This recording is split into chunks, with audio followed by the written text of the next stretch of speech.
It says we're live. It says we're live. Now, is it correct? I don't believe it.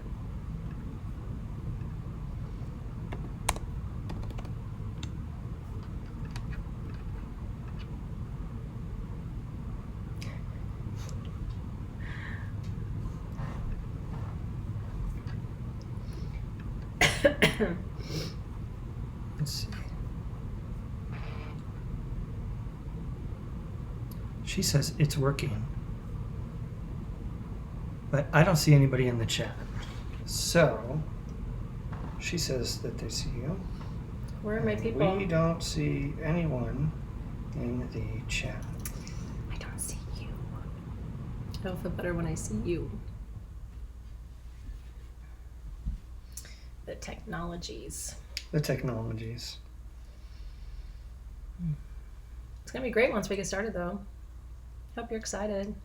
Well, there's Scout and Katie and Cindy and Elisa and Bianca you're off. Christian and Cynthia and Lynette and Rochelle and Regina and Candace and Ursula and Emily. And now I can't keep up. So yay! Have a great class, everyone. Love you. Ooh, I love you too. Thank you.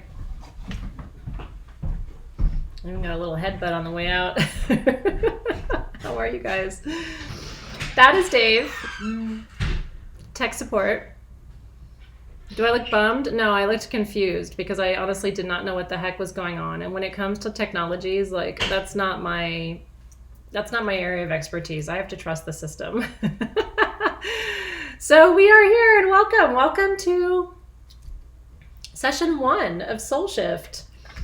I'm so excited to be here with you, truly, and so grateful. I want to welcome, there's quite a few of you who are new. And that's really exciting. You said yes to the Shadow Series, which is the next 3 months of our work together from September through November, which is going to take us through our work with Aphrodite this month, and then into our work with Hecate next month. I know a lot of you are excited about that, and then into our work with Pachamama in November. And so I just want to welcome you. I want to tell you I'm really happy that you're here. I hope that you're excited. And if you're here, it's the right time. You know what I mean? The work that we're doing, I had the pleasure of kind of observing the feed before I logged on for a few minutes. And I know some of you are anxious. You haven't missed a thing. I'm just getting started. But I know some of you are anxious because you've heard a lot about shadow work. And people throw the word around or the phrase around. And so when that happens, things lose their meaning. So tonight I'm going to bring it back to basics a little bit. I think some of you will enjoy that. Just a rewind on even why do we work with a mesa.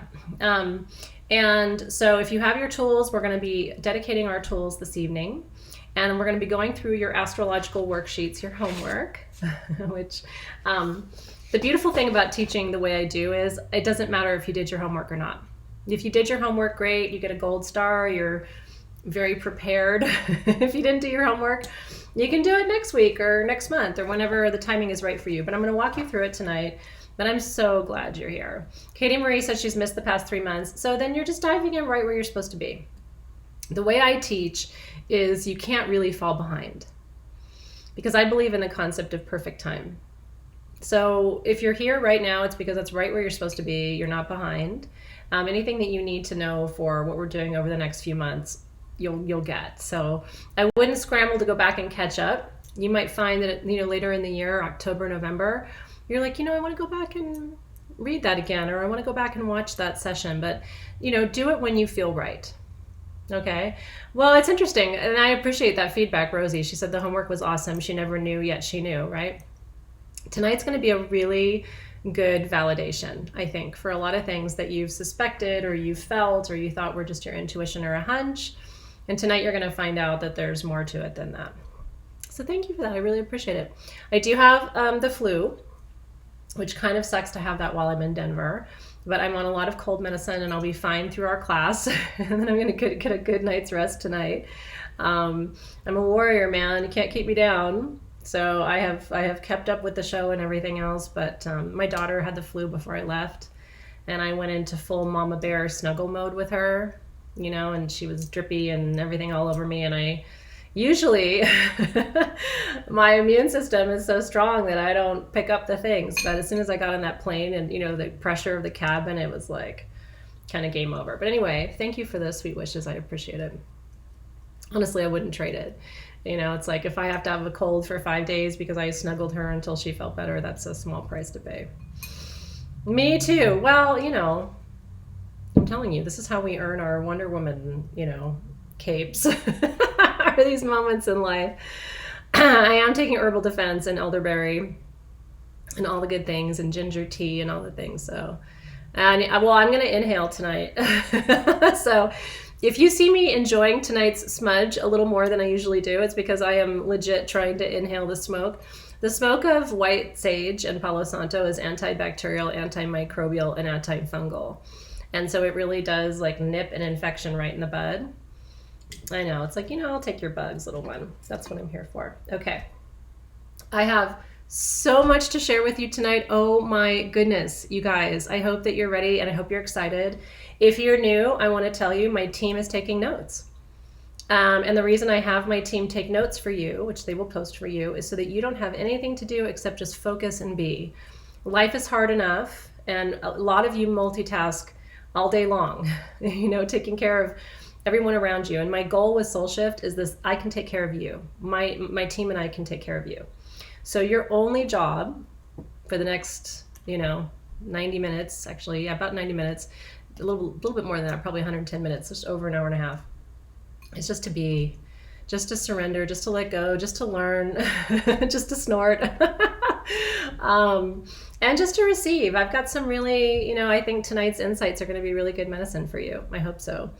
And so I'm going to start by the one thing I wanted to tell you that Claire told me to tell you is we have produced more Hecate mesas than the traditional mesas because of your request. Everybody wants the Hecate mesa. I don't blame you. It's a lot of our favorite goddess of the year. So, but you have to register now. The pre-orders right now for the mesa on the website are for October. That just went live today. So if you want to reserve an October mesa, again, I do not have enough for even 3/4 of the people in Soul Shift. I can't make more than I can make, but it is a little bit more than I've been able to make in previous months. So if you have not registered to get your Hecate Mesa, I'm doing my job by telling you, go and do that now. I know, I love her. Yeah, the team just put the link up and Claire reminded me, so here's my note. See, I follow the rules sometimes and I reminded you of that. Then I wanted to show you, I got the sweetest package today.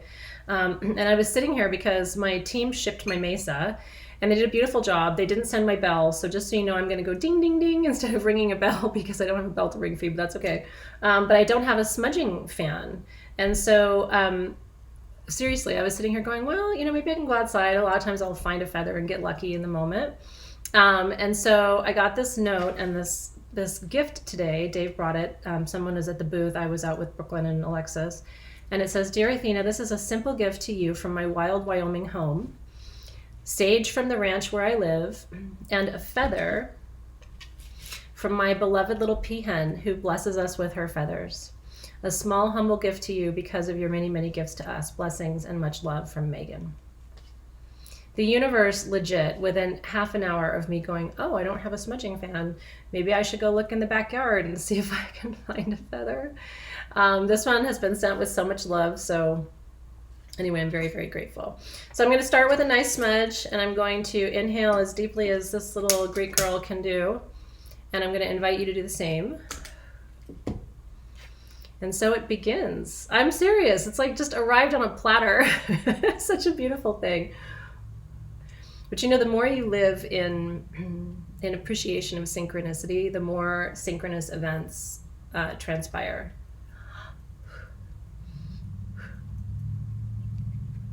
That was good.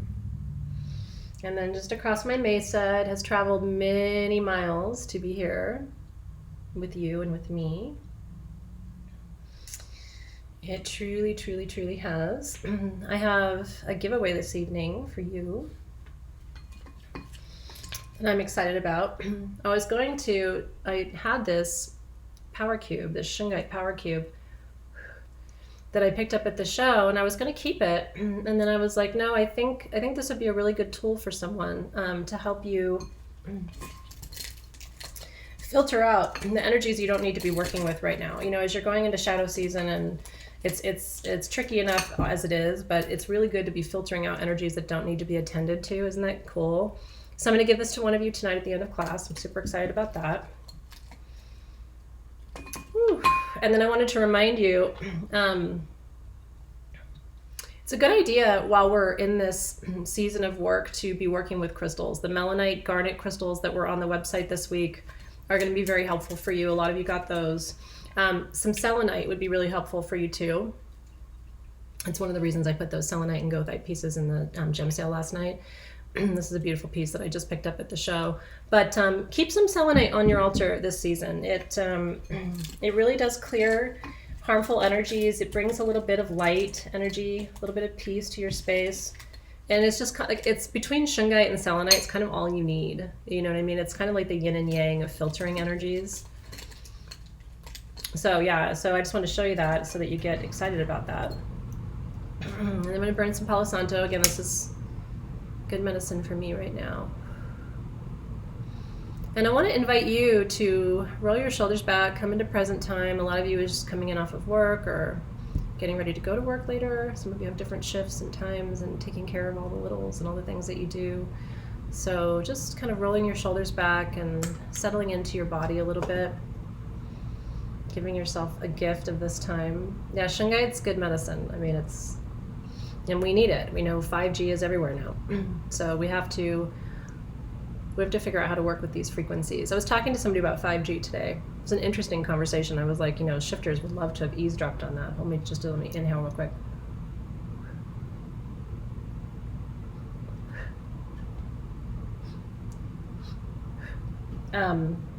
It's a really interesting conversation about 5G. And there's a lot of concerns being expressed, you know, about it. And I share those concerns too. But then when I replied with what my thoughts are, you know, the people I was talking to, they were like, oh. What I have channeled in meditation is that they've been preparing us for 5G. And that's why you have your crystals and your tools. So the people who are supposed to thrive during this period and manage the energies well and learn how to transmute the energies and learn how to be sort of human filters, right? That's why you've been called to this work. That's why you've been collecting crystals. That's why you've been gathering your tools. You know what I mean? And so it's like, now it's time for you to use them. And you don't have to really do anything other than just work with them. They're in your space for a reason. Yeah, isn't it cool? So anyway, I personally am not worried about 5G, but I think it's an interesting concept that maybe we're already being prepared for it. It's a higher frequency. It's a subject for another day because we could talk for hours about that, and no time for that tonight. But I did want to use a little bit of Megan's medicine with us tonight too. I wish you could smell it. Like, I've never been to Wyoming. It's one of the few states in the U.S. I haven't been to before. It just hasn't come up in my travels, but it's bucket list for me because of the beauty. So I'm really grateful that Megan sent me a little bit of that Wyoming medicine. It feels really good today. Okay, so placing my little gifts off to the side. So grateful for that. The universe provides. Yep. We could do a 5G bonus class. I kind of want to get more knowledgeable first. I feel like it's so new, and I've got all these interesting people in my sphere of conscious awareness that have these interesting perspectives. So I think I'll continue kind of pushing into that and feeling into that and seeing what's coming up about it. And as soon as I have something that would make sense to share with you, I certainly will do that. But I do think it's part of our overall planetary ascension. I really, really do. I think we are being called to a higher level of consciousness, and we've been trained to use our tools because we will need them. Isn't that interesting? Yeah, we're working on what your bonus class for October is going to be.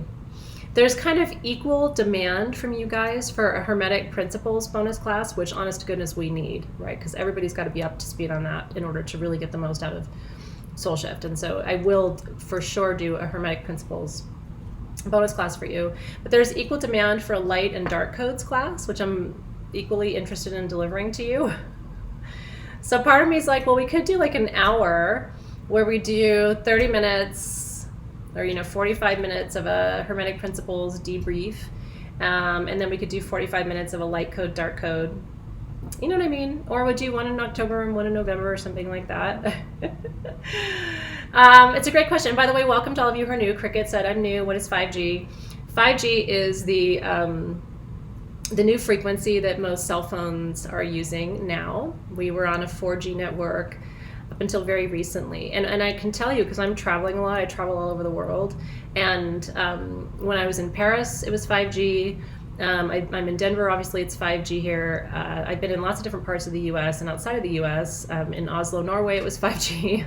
So it's everywhere. They've kind of rolled it out. But anyway, we can talk more about this when the time comes. But it's a higher frequency. And there hasn't been enough research to understand the impact on the human body systems from a frequency like that. So I'm a little anxious about it. I'm not afraid. I think it's probably go time, in terms of us learning how to use our tools. And but it's amazing because they said that it was going to be a slow rollout. And I'm like, everywhere I go, I'm like, I got 5G. It's interesting. Okay. So let me back up all the way to the beginning. I have so much to tell you about tonight, and I am so excited to do it. Okay, so this is the start. This is the official start of the Shadow series, and I want to give you kind of a lay of the land of what's happening over the next 3 months. Are you ready? And I'm gonna, as I go through a lot of our teaching, I'm gonna keep an eye on the feed, but I probably will try to create time for questions at the end just so that everything stays really super coherent. A lot of you tend to appreciate that so that I'm not distracting you. So just know if you have a question in the feed and I don't get to it for whatever reason, I'll make time at the end and come back to your questions, okay? Okay, cool. So this is the start of the Shadow series. The Shadow series is the next 3 months of Soul Shift, and it starts tonight.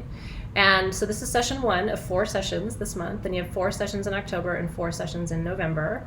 We have 3 different goddess guides. Again, we're starting with Aphrodite this month, who's the goddess of beauty in the Greek pantheon.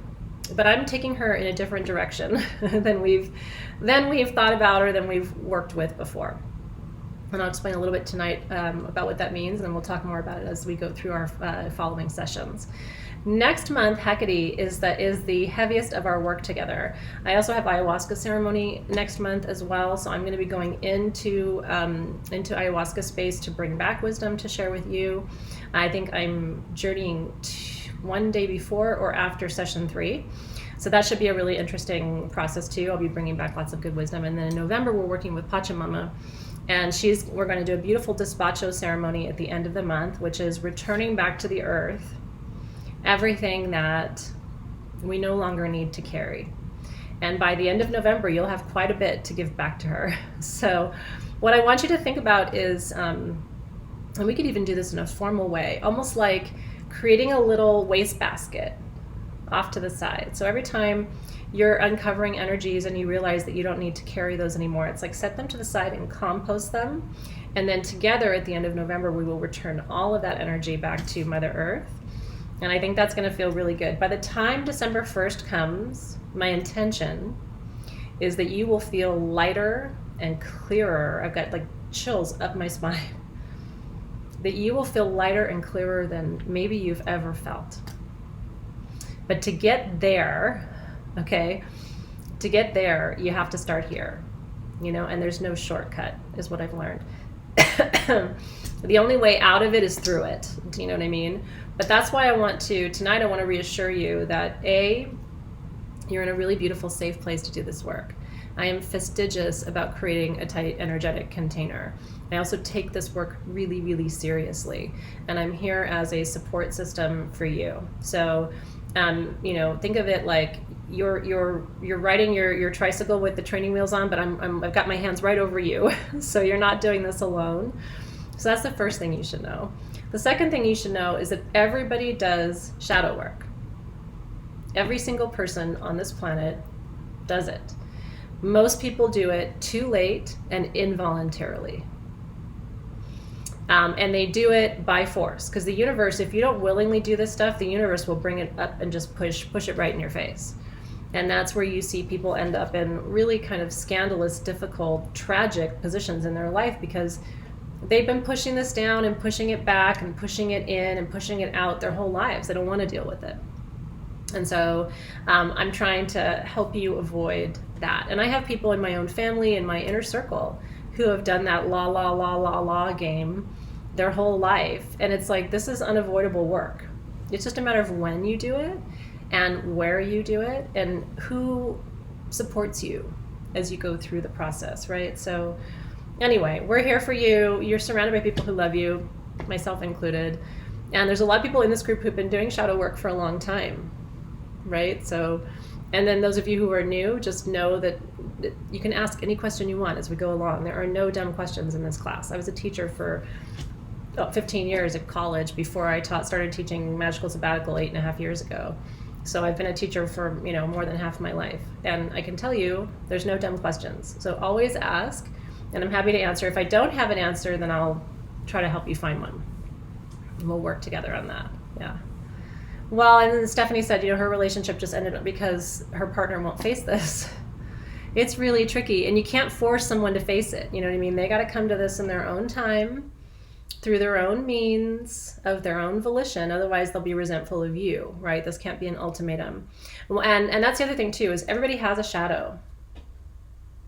That's why people are so critical of metaphysical folks, right? They think we're just love, light, and rainbows and unicorns, and that we don't handle the really difficult stuff. But the reality is that we do. We choose to focus our energy on the light because that's what we're trying to manifest more of in the world. But it doesn't mean that we turn a blind eye, to everything that is shadow. We're actively navigating that terrain and digging into those caves and like, what's this thing over here? And so anyway, tonight begins that work. The Mesa, which is the set of tools. Let me see if I can point my camera down so you can see a little bit. It's off to the side, but let me roll her on over. The Mesa is the monthly set of tools that are optional. That includes your candle that we burn together, that will start tonight, the perfume that we make together, the essential oils in the bottle, the grid, the beautiful amulet that we all wear together for the month, which has the sacred symbol or the geometric symbol that we work with for the month, the herbs that we work with, the crafting that we do, and then the gift. Every month you get a really fun gift that my team and I spend a lot of time finding for you. I can almost see myself in there awkwardly enough. Anyway, and so that is the Mesa. So when we talk about a Mesa, the only other thing you really need, for those of you who are new, it's nice to have an incense burner. You don't need one for tonight, but it's nice to have one. It's nice to have a double terminated wand. This one was sold last night in the gem sale, but I'm borrowing it tonight because I don't have my wand here. And so other than those tools, there's nothing that you need. And again, if you don't have the Mesa, you can work with what you have or, put together your own items from the list of what is in the Mesa on the website. Isn't it a pretty wand? I know. It went to a really good home. But I haven't shipped it yet. So I'm like, I can borrow it. She won't mind. Okay. So we're going to begin tonight. Just following my notes because there's so much I want to tell you tonight. So the theme of tonight, are you ready? Is this. That, and I want to read my own notes because everything that I'm telling you came out of meditation ahead of our session tonight. The truest beauty. The truest beauty. It'd be nice if you had selenite, but you don't have to have it. Sorry, I wanted to address that before I say this to you. The truest beauty you can ever achieve as a human being. And I don't mean like a pretty face. I mean beauty that resonates, that vibrates from your spirit. The truest beauty you can ever experience is the result of integrating your shadow. And I will tell you, I came alive when I started to do shadow work. When I finally started to look at the parts of myself that I had been hiding from. That's what your shadow is. The shadow is the stuff that you are hiding from. It's either stuff that you're hiding from or that you're hiding from others. So it's either stuff that you don't know about yourself or it's stuff that you know about yourself but you don't want other people to know. That's kind of my working definition of shadow, right? I know.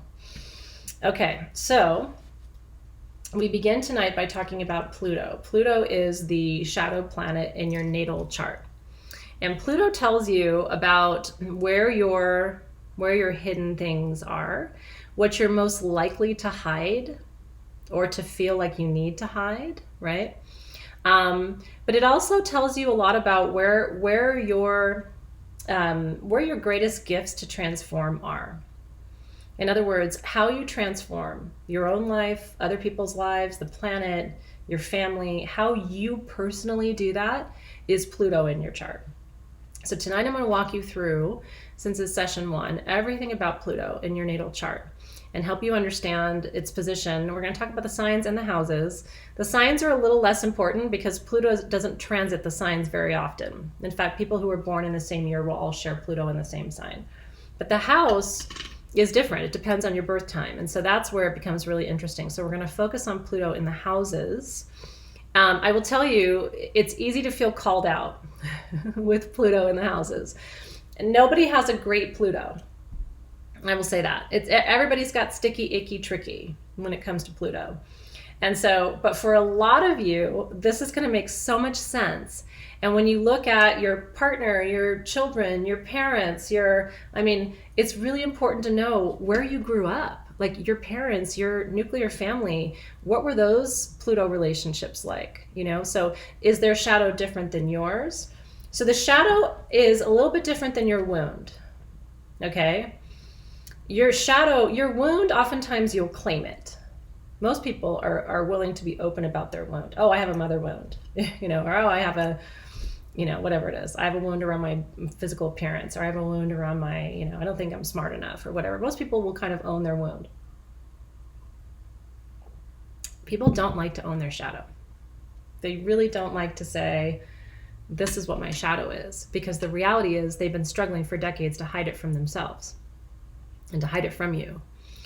Our shadows, for whatever reason, tend to embarrass us. Our wounds tend to unite us. Like, oh, we have the same wound. You're my soul brother, you're my soul sister. But if I tell you I have the same shadow as you do, that doesn't necessarily make you feel better about your shadow, because it's still something that you're trying to hide. So let me repeat my sort of working definition of what the shadow is. The shadow is any parts of yourself that you have either tried to hide from other people or that you are hiding from yourself. And some good questions to ask to get into the understanding of your shadow is, what am I avoiding, right? What am I addicted to? What do I use to self-medicate? When I am angry, how does that show up? When I am sad, how does that show up? And what are the things about myself? Here's a really good question. You ready? What are the things about myself that I fear if other people found out, they wouldn't love me anymore? Let me say that again, and I want you to really think about what I'm asking. What is it about you that you fear? Because we all have this subconscious thing, right? Like, yeah, but if they found out that, then they wouldn't love me anymore. Yeah, but if they knew that, right? We all have that. That's not your wound necessarily. It can be, but usually it's stuff where you feel like this is that place inside each one of us where we're like, that's the part that isn't lovable. That's the part where, he'll divorce me, or they'll leave, or she won't want me anymore, or like all of that's what we're talking about with shadow. Okay. And it looks different for every single person. So Thornton Brothers said, I can't figure mine out. Stay tuned, right? That's what the whole next 3 months are about. By the time we're through November, you're going to know your shadow, have danced with your shadow, drawn a picture of your shadow, kissed your shadow on the lips, I seriously given your shadow a name. And we're going to talk about that. Next month, I'm going to recommend that you actually set up a shadow altar. I'm not asking you to do that this month because I want you to get your legs under you. But then next month, I think it would be really good for you to set up a shadow altar. Your Hecate Mesa obviously could be the centerpiece of that. But when I do a shadow altar, I usually have some kind of image of my shadow. So one of our little homework assignments for next month is going to be, I'm going to ask you to find an image that looks like your shadow. It can be an art image. It can be a drawing that you do. But I want you to, I'm going to give you all these little exercises to get you more familiar with what does your shadow look like. And I will tell you, when I really started to do this work, and it's been a long time now. I mean, I'm knee deep. I'm probably hip deep. Sometimes I feel like I'm chest deep. I'm not underwater.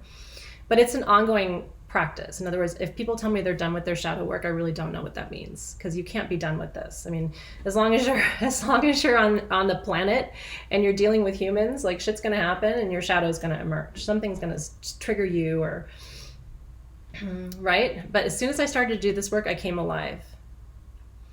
And it became actually easier for me to do my shadow work after my kids were born. For some reason, having kids helped me not to prioritize my ego or foreground my ego as much in my life.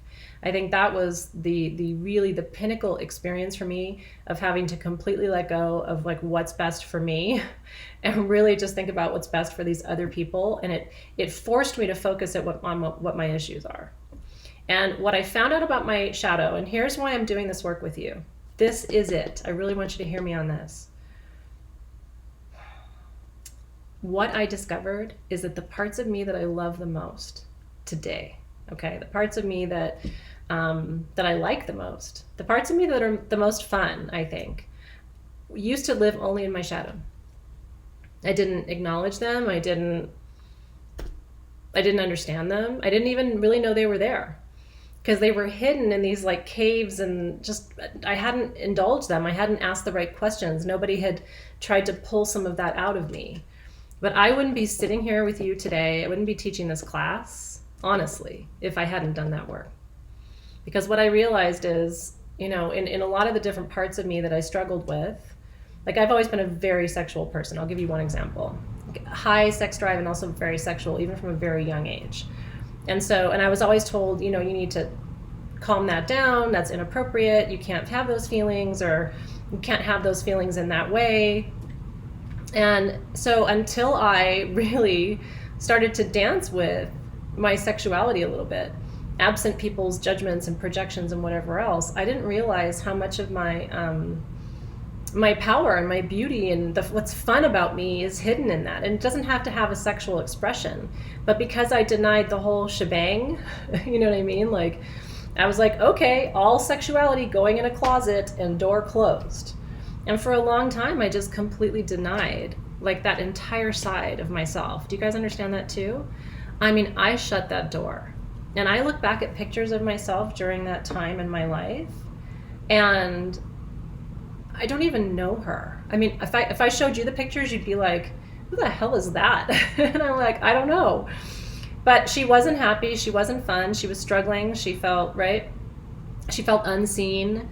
She felt unloved. She felt uncreative. She felt, purposeless. Like, it was a very dark time, and like a bad person and all of those things. And so one of the reasons that I'm such an advocate, for example, of people coming out of the closet, is that I think this is a huge thing, especially for our gay and lesbian and transgender brothers and sisters. Like, they spend so much of their life going, I'm not that, or I can't be that, or I can't show that their beauty and their power and their magnificence and their creativity and their gifts and their excitement, it's like the minute they open that closet door just a little bit, it's like, and you can't stop them, right? It's like, it's so, so, so good.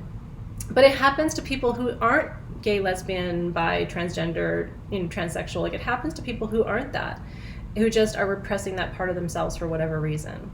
And so whatever your shadow is, whatever it is about you that people have said, oh, you can't do that, you shouldn't say that, well, you can't behave like that, you shouldn't do that in public. Unless you're just, doing things honestly that you shouldn't be doing in public. But if you're just trying to be authentic and you don't feel like you can fully live openly in an authentic way, then you have work to do. And it's baby steps. It's not, we're not going to solve this entire challenge in 3 months. I always say we can't cure cancer, but we certainly can get you on the path to health and well-being, I think, and give you a good direction to move forward. It's really true. So on the one hand, and did I lose some relationships when I became more authentic? I did. But those weren't the relationships that I was supposed to have and indulge and develop and appreciate anyway, right? Like those are people who wouldn't be able to support me in the fullness of expression of who I am. And I found new people who were more in alignment with that, right?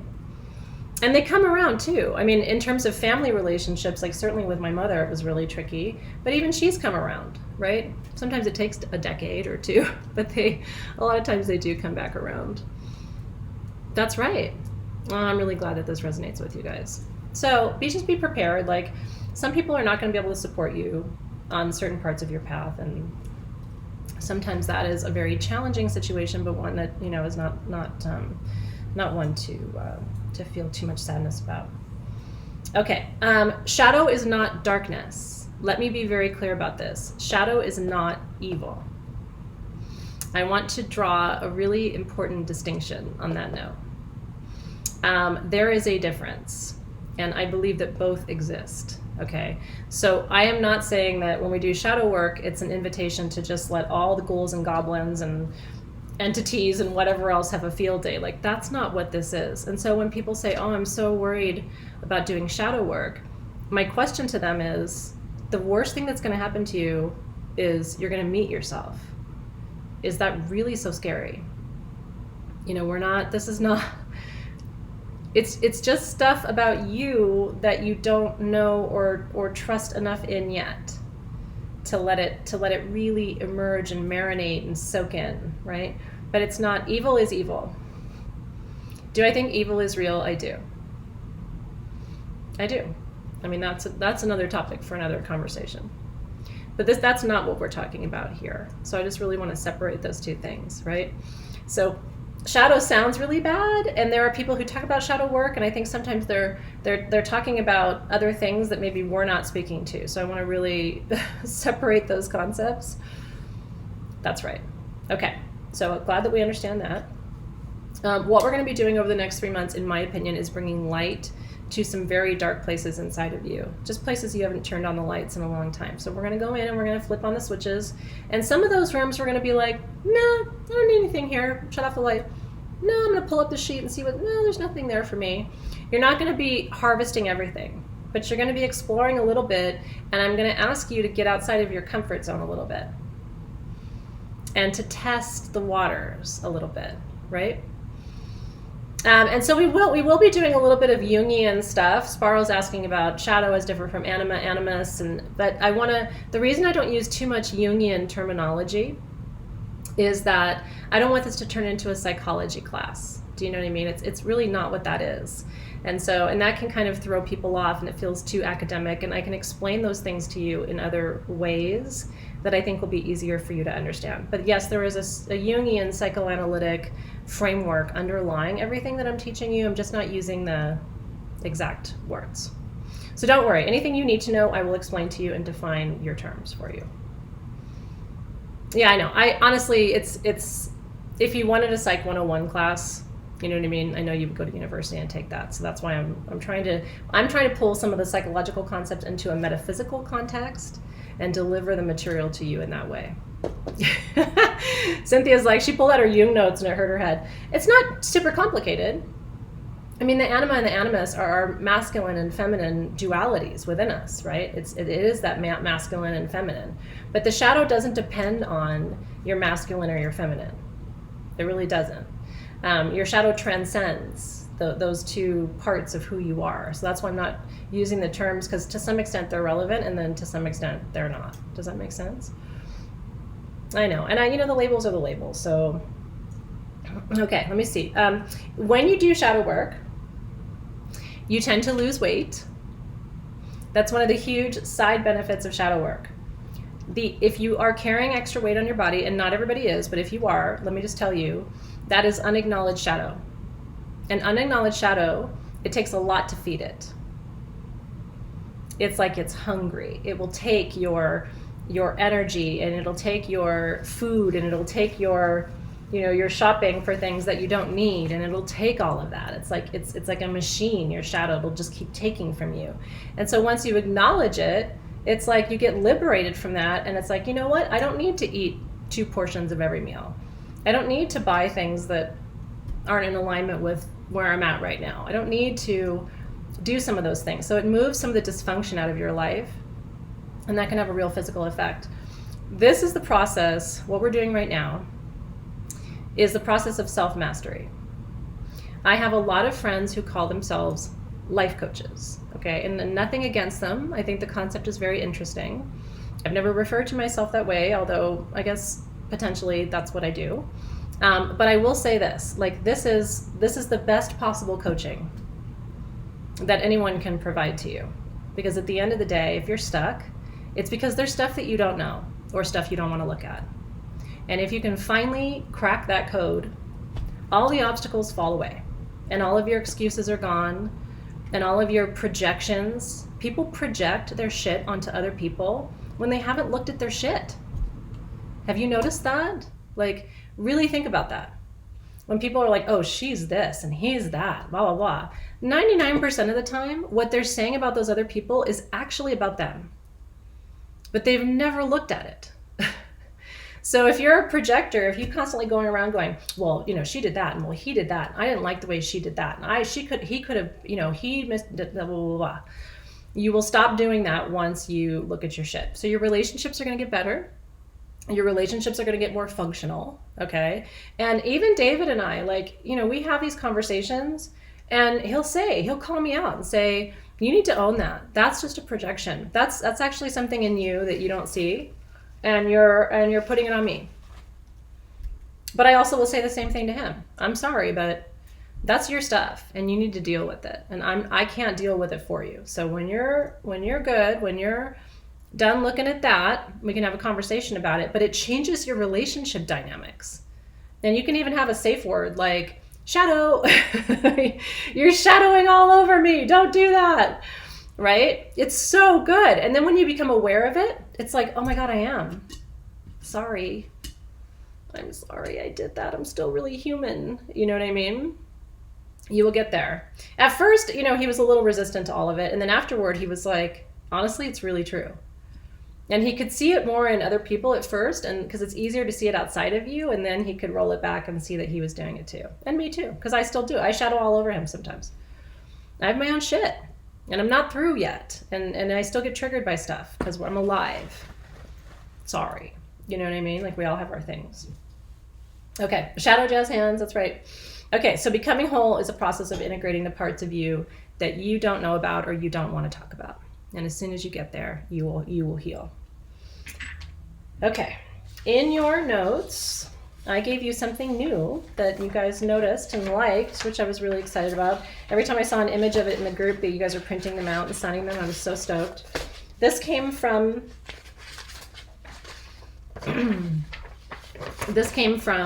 Spirit.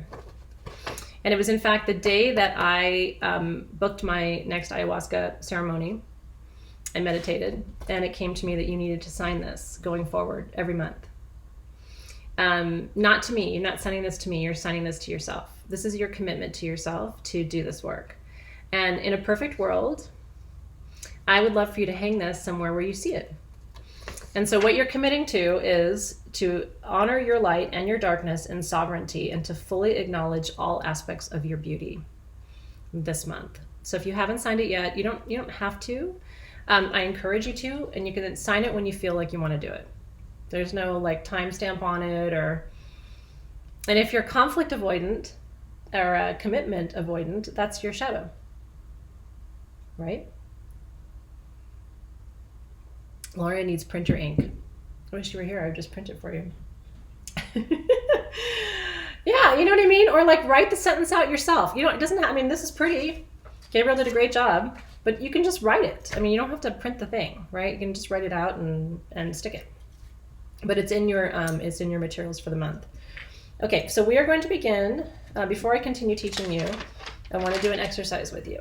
So I got these wands at the show a couple days ago. This is a nephrite jade that has shungite in the core of it. And then this is shungite and copper. And so what I'm going to do is I want you to come as close to the camera as you can. Just come close. And what I'm going to do is I'm going to use the wands to go through and clear your energy field. I believe I can do this pretty effectively remotely, and I felt really called to do it. Okay? So you can stand up, or you can just, if you're sitting, or you just bring your computer closer to you. I'm going to start above your head. I'm going to call on my spirit guides to help me prepare your energy field for the shadow work of this season. Calling in all spirit guides of this shadow space to guide us through safely, to keep us held safely and tightly in this beautiful container, and clearing anything from your energetic field that is not in service to the work that we are doing this season. And bring the energy up, and then I want you to turn around. Turn around. I'm going to do your back. Get your booty. I'm going to clear your booty. Ready? You always have to clear your behind, because energy is behind you. People focus on the front when they smudge. You always have to do the behind. There's a lot of energy behind you that's stuck and trapped. So clearing any energy from behind you that is not in service to the work that we are doing this season. That includes narrowing and restricting all cords that are bringing any unwanted energy into your energy field at this time.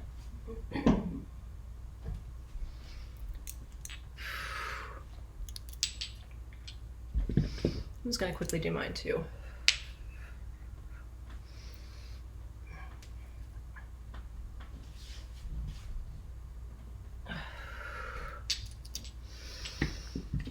Okay, that felt good. Got you moving a little bit too, which is nice. Got to move the energy around. Did you get it? Like a little energy boost. Aho. And so it is. Okay, so let us begin. We're going to dive right into Pluto. I have so much to tell you about Pluto. I hope you're excited. Did you feel it? I'm so glad you felt it and that you liked it. Those are cool tools. I'm working with them to see if I want to carry them. I don't bring anything to the shop unless I've like tested it, and this is only like my first week working with those. So I feel it, but I want to like feel it and hear from you, and then I'll see if we like them or not. Oh. Rhonda, that was a little clearing exercise I did with some shungite wands.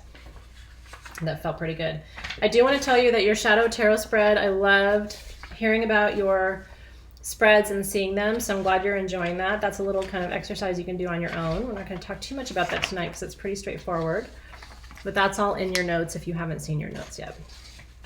Okay, now let's go to Pluto. So overview of Pluto in Greek mythology.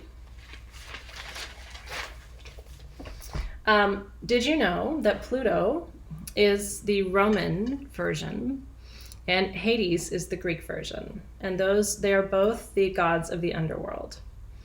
And to some extent, they stand in stark contrast to Aphrodite. And yet, I don't want to say too much about this tonight, but I'm starting to feel my way into next year's classes, and I'm being guided to introduce you to some of the mystery rites and traditions from my lineage, which is really interesting. I haven't done that before. But some of those mystery rites really relate to the abduction of Persephone in the Greek tradition, or Proserpina, which is the Roman equivalent of Persephone. Yeah, it's actually really funny. What I've been told is that next year there has to be some way for me to do an initiation into the mystery rites, but I don't know what that looks like yet, and I don't know anything else yet about that. So I'm feeling my way into it, but it sounds exciting. I'll keep you posted as that reveals itself more to me. That's right. So Pluto is the Roman version, Hades is the Greek version. But here's what's really interesting, and here's what you need to know. Pluto actually has a lot to do with beauty. Pluto, or Hades, was a great admirer of beauty. And as the legend goes, he abducted Persephone and tore her away from her mother and took her off to the underworld, where he tricked her into eating seeds of the pomegranate. And because she ate 6 seeds, she had to stay there with him for 6 months. And she was so devastated, and she could only go back to her mother in March, right? And so anyway, that's the old, like, sort of religious version, I think, of the tale. I think how the tale actually went is that she desired to go. And Hades, Pluto, because of this sort of Christianization of Greek mythology, has become associated with the devil, truly. And the underworld has become sort of synonymous with hell. But that's not the case. I mean, in Greek mythology, the underworld was where the river Styx was. And so when anyone died, it gives me goosebumps to tell you this. When anyone died, they were taken down the river Styx, and then Pluto would determine, based on their life actions and their decisions and the quality of their spirit, what part of the afterlife they would go to. It's sort of like a way station, the underworld, but it's not hell and it's not fire and brimstone. It's not all those things. So my interpretation, and the reason I'm mentioning this to you, is Hades, I think, is actually Pluto, a great admirer of beauty, feminine beauty, but also there's an acknowledgement of the light and the shadow of beauty. And that's what we're going to be focusing on this month. You know, beauty is, my grandmother used to say, beauty is as beauty does. And I think what she meant by that is physical beauty is just one part of what makes someone beautiful or attractive. If their soul isn't beautiful, if their actions are not beautiful, if their intentions are not beautiful, if their thoughts are not beautiful, it affects the outward appearance of the person. I think we can probably all agree on that. And so sometimes people are so focused on creating physical beauty that they don't end up creating spiritual beauty or material beauty. And so that beauty can actually become a shadow, right? It's like how are you working with beauty? How are you in relationship with beauty? Are you trying to create beauty for yourself? Are you trying to create beauty for the world, right? Do you not feel beautiful, right? To Donna's point. And what I want you to kind of feel into this month is I think beauty is your birthright. Like if I could kind of reach through the screen or just come sit next to you instead of being with you on the screen right now, I would tell you how beautiful you are. As part of my work in the world is to really show women their own beauty, and men too, because men are beautiful and a lot of times they don't feel their beauty. Like beauty isn't a feminine word, it's a soul word. And so I want us to play with those kind of definitions and those experiences, right? Because it's like we have a very one-dimensional view of what beauty means, and especially in American culture, but it doesn't define the totality. You know, it's like there really is no one image of beauty that resonates with everyone and every time, right? Aw, well, thank you for that. Is there beauty behind me? I'm in my little Airbnb house in Denver, which is actually a cute little cottage, but tried to make it kind of pretty in the background for tonight. Okay. Pluto's father was Saturn in Greek mythology. Saturn, of course, is the all-father, right, in Greek mythology, the planet of hard knocks and life lessons, and he had 3 sons.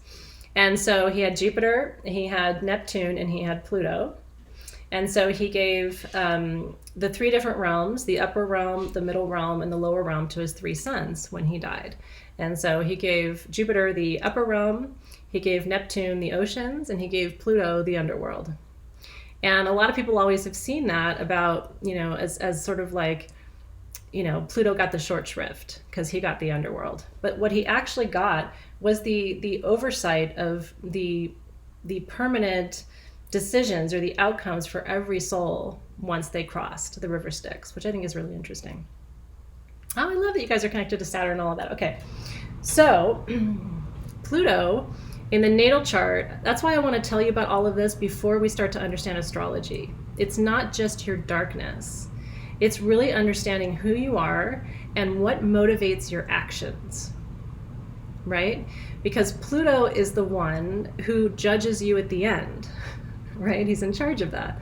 And so Pluto's going to help to teach you about where your soul might get stuck in this lifetime.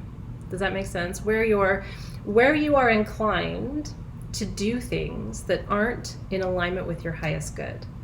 Does that make sense? And so tonight's about getting into where you're stuck, and then seeing also with your partners and with your children, with your parents and with your coworkers, where do they get stuck? And do you tend to get stuck in the same places? It's interesting stuff. So we're going to dig in right now. Okay, so let's dig into our notes. Okay, so my Pluto is in the 12th house. Any other Pluto in the 12th house kids in the classroom tonight? Am I the only one? It's a lesser placement. Um, that's right, Kronos and Saturn, right? That's why I try to give you the Greek version and the Roman version so that you understand. 12th there too. Holly's a 12th. There's a lot of 12th housers. Look at that. Well, that is my placement. That's where, so your placement is where you get stuck and also how you transform. And part of what I want to help you understand tonight is what's the medicine. Once you understand, okay, here's where I get stuck and here's how I transform. And then what's the medicine for me? How do I work with that energy, right? Interesting, Brian's 12th house for Colin. So if your partner's 12th house, that's a really interesting combination there too. So let's dig right in. We're going to start with the first house, and I'm not going to review your notes with you, but I just want to give you high level. I've got a keyword for every type, and this is going to become your sort of buzzword for me. Are you ready? So Pluto in the first house is the aimless warrior, right?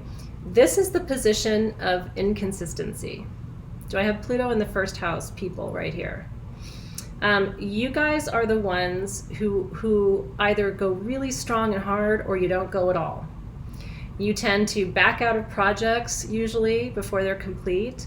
A lot of times make a commitment and don't see it through. It's like these are people, they're great visionaries, but they need somebody with Pluto in a different house to like finish the job. Does that make sense? Okay, so these are people who either show extreme weakness or extreme strength. Like I said, inconsistency. They can be quick to run away, but also sometimes unable to slow down. There can almost be like a manic quality, not to use a word that has too many connotations, but it's like it's all in or all out with Pluto in the first house people. And I think part of the struggle there, and I've known quite a few of them in my life, and we've been able to make it work. And once they're aware of it, then they know, then they're like, okay. And I've had Pluto first house people tell me, you know what, Athena? I normally would run right now, but I'm going to stick it out because I know better and I'm working on my stuff and I'm going to see it through. Does that make sense? And so that's the reward. That's the medicine, right? Once you know, then when you get triggered and you get into an old pattern where you're like, oh my God, if this happened to me 10 years ago, I would have run for the hills. But now I'm going to stay and work it out. Right? Okay. So that's you if you're Pluto in the first house. Pluto in the second house, the materialistic spendthrift. These are interesting typologies, right? This is about possessions, resources, and money. These are the people who are worried about not having enough or not being enough. These are the people in social media that you constantly hear saying, I don't have enough money, I don't have enough time, nobody sees me, I'm not good enough. That's this. Like I promise you, when you see some of that typology, and social media is such an interesting, because you get like a sort of a front row seat to people's shadow, that's that. And so usually, again, if you come into awareness around it, do you know what I mean? It's like, and hoarding. These are people who are likely to hoard. I have a very good friend who hoards, and Pluto in the second house. I mean, it's like not a surprise. The unworthiness piece of Pluto in the second house is where you really have to fix, because the hoarding is just a way of you telling yourself that you're worthy of all of it. You should have all of it, but you don't need all of it, and you can't take all of it with you. Hoarding is about trying to convince yourself that you're valuable by giving yourself everything of something, even if it's like newspapers or Coke cans or what, you know what I mean? Like it shows up in a lot of different ways. But what I want to tell you is I find some comfort knowing that there's an astrological sort of predisposition to some of these things. And like I said, it really does bear out. And hoarding weight too. That's right, because hoarding can look like I'm worthy of all the food. I'm not going to have one bag of Oreos. I'm going to have 10 bags of Oreos. And then I'm going to save all the wrappers, even though I don't need to. Like that's Pluto's second house. You have to become valuable to you in order to, that's your medicine, Pluto's second house folks. You have to matter enough to you that you can't ever feel unworthy again. Because you give so much to you. I know. Clancy's like, but I need it.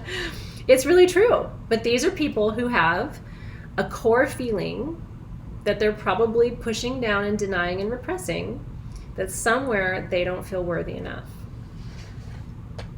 Yeah, huh? Okay.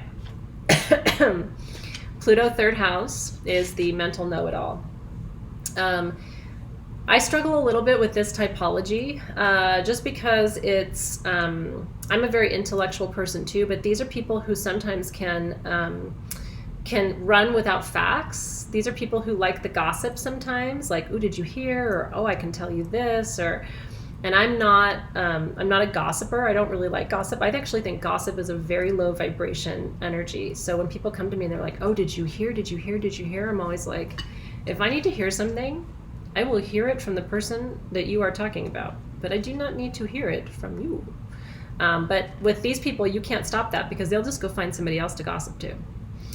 They're also skeptics, and these are the people who say, "Prove it to me, prove it to me, prove it to me, prove it to me." And again, it becomes this thing of like, some things can't be proven. So these people a little bit exhaust me. I'll just be honest. Like when they get into that kind of loop, I don't know necessarily how to back them out of it. So I tend to kind of let them be. And again, social media is a great way to see how this plays out, right? Prove it, or you don't know, or I know better, or I heard it from this person, or all those little things. This is a very sort of the shadow of this house is a very small-minded and a very sort of catty, gossipy sort of thing, right? Now, gossip can be fun if it's in good form. Do you know what I mean? Like, gossip can be fun if it's positive, but when it hurts people, it becomes part of your shadow. And some people use it just to be shitty because they want to feel like they're in the know or like they're in the middle of something. And it's like, if that's how you earn that feeling, then you got to find a new way to earn it. You know what I mean? Now, where this doesn't go into shadow, it's fine to, like Priscilla's like, I'm into facts. That's the light aspect of this. But when you get so far into your own perspective that you're unwilling to deal with facts, that's the shadow of this house. Does that make sense? So there's a balance there between like using this in a good way and then becoming a pot stirrer, to Candace Mill's point, right? Okay, fourth house shadow, the overbearing mother. These are people who need intense emotional stability. And they are so desperate to find security when they're in shadow. They are so desperate to find security that they will recreate sort of like parental dynamics in their relationships, which can make partners very uncomfortable, right? I've had friends who have fourth house Pluto who literally like will call their husbands and partners like daddy and things like that. Again, I'm not judgmental, but I think at some point that can become a little dysfunctional, right? Because partners don't want to feel like they're parenting you. Partners want to feel like they're partnering you, Otherwise, if you make your partner parent you, then you're asking them to do more than 50%. And it's not fair. You know what I mean? It just puts too much burden on a partner. So these are people who need boundaries.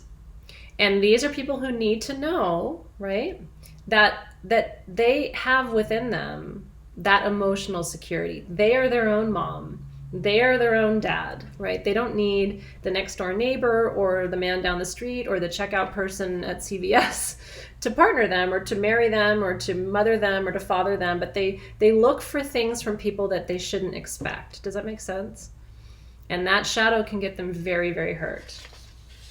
Now listen, if you want to call your partner daddy in the bedroom and he or she is into it, I mean, I think you know me well enough by now. I'm not going to judge you for it.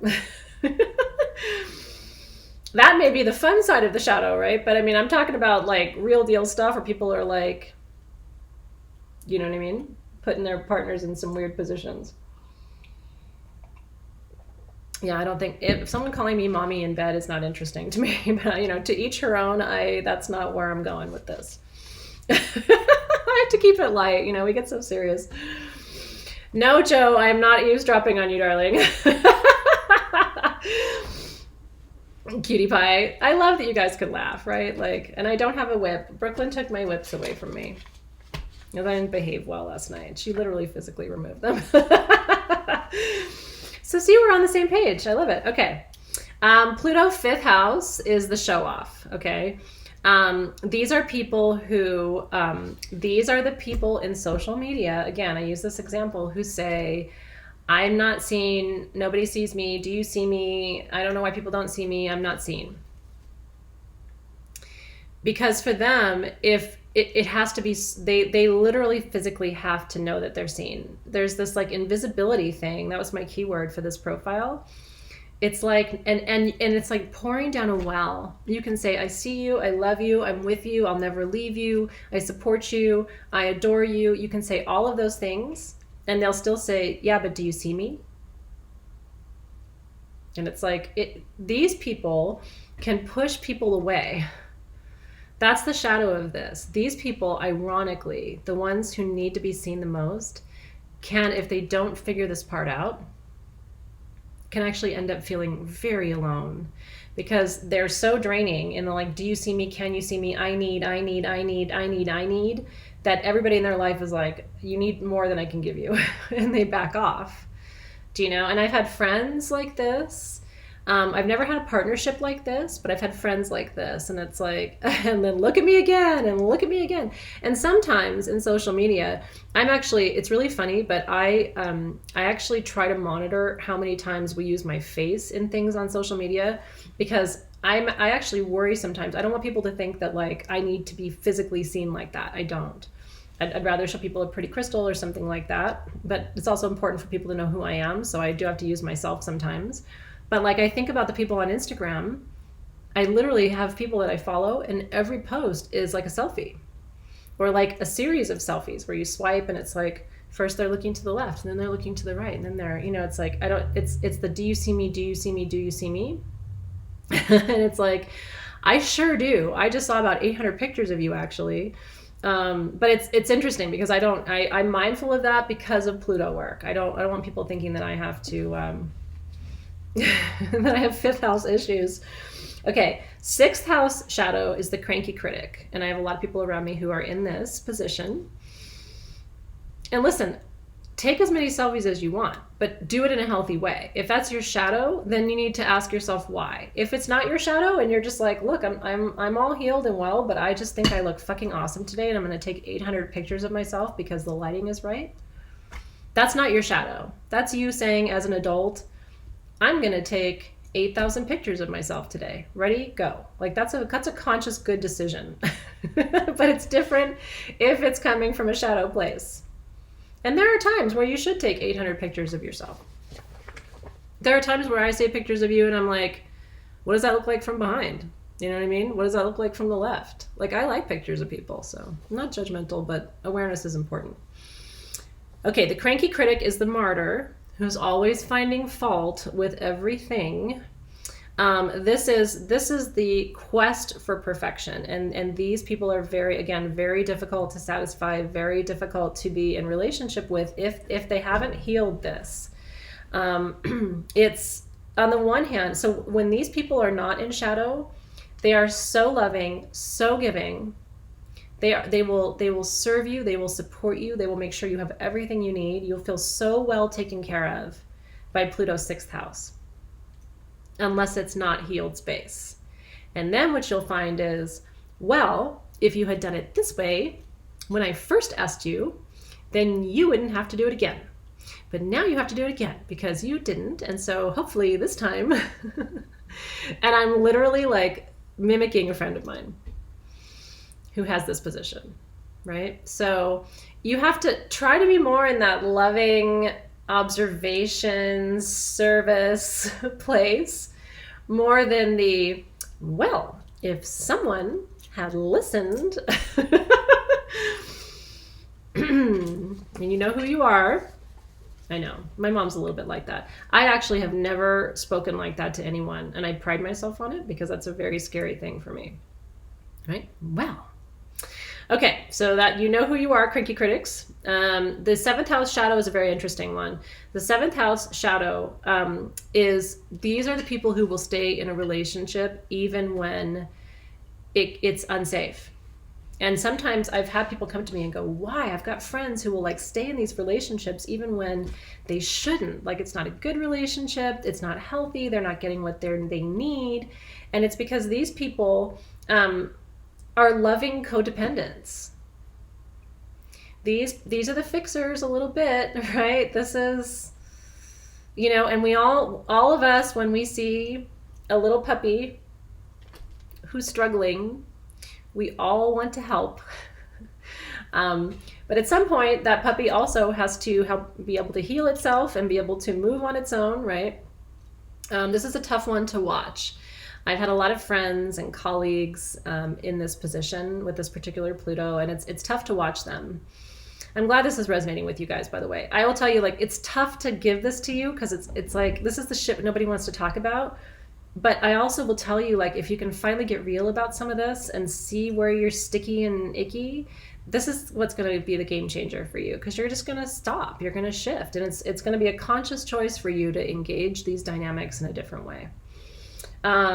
So these are people who can project really easily too. They have to be careful of projection. They have to be careful because they can't see their own relationships clearly sometimes, is what happens. And so they tend to project those, their reality onto other dynamics and other situations, and that's not accurate or fair. Oh my goodness. It's interesting. Cynthia's reflecting on this as a teacher, right? Well, I am calling you on your shit a little bit, but in a loving way. What these people do too, what I've noticed is, and I actually will call them on it. These are people who put people on pedestals. I call it pedestalizing. What I've learned is don't put a human being on a pedestal. They will swiftly either knock themselves off or fall off and fail to meet your expectations. People are human and they should be allowed to be human, which means don't put them on a pedestal like they're better than you or they're smarter than you or they're, don't do that. Don't do it with famous people. Don't do it with friends in your life, because it just sets people up for failure. And people know when you're pedestalizing them, and it creates a power discrepancy in the relationship. Does that make sense? And so all of a sudden it's like they can't see you as a peer because you've put them up here. And so and even with you guys, like at the beginning of the retreat, everybody was kind of like, they came into the space, a lot of them hadn't met me before, and there was a little bit, and I was like, listen, I'm a real person. I go to the bathroom. This is my office. Like, that's, like, chill out. You know what I mean? Like, let us have this relationship. Don't put me up here, because then I can't meet you, in an authentic way. I want to meet you here, even though I'm teaching you. Like, I'm human just like you are. And so these people traditionally are the ones who will put people on a pedestal, and then as soon as people prove them wrong, then they're like, we'll see that person, and then they go down that rabbit hole. Does that make sense? Oh, I know. No, I mean, hugs and cuddles is one thing, but like putting me up here like I'm not the same as you is doesn't allow me to be human, and it doesn't allow you to bond with me. You know what I mean? It's like, because now I'm in some other place, and the reality is there's nobody who's above you on this planet, and there's nobody who's below you on this planet. Like, you are one with all that is. If you don't feel the same as other people, that is your shadow. I hate to tell you, and so it's really true. And one of the things people say about me is like, oh, well, you're the same in class. Like, if you met me later this evening, I'm supposed to go have a drink with one of our business partners, but I'm not feeling good. But like, if you saw me later at the bar tonight, it wouldn't be any different, because my goal is to be like this with everybody on the planet. It doesn't matter where you see me or who I'm talking to, whether it's the president of the United States or, my next door neighbor or the lady down the street. You should strive for that too. And so that's true. Heidi says, I viewed you as a sister. That's a peer-to-peer relationship. That's what I seek to have with you.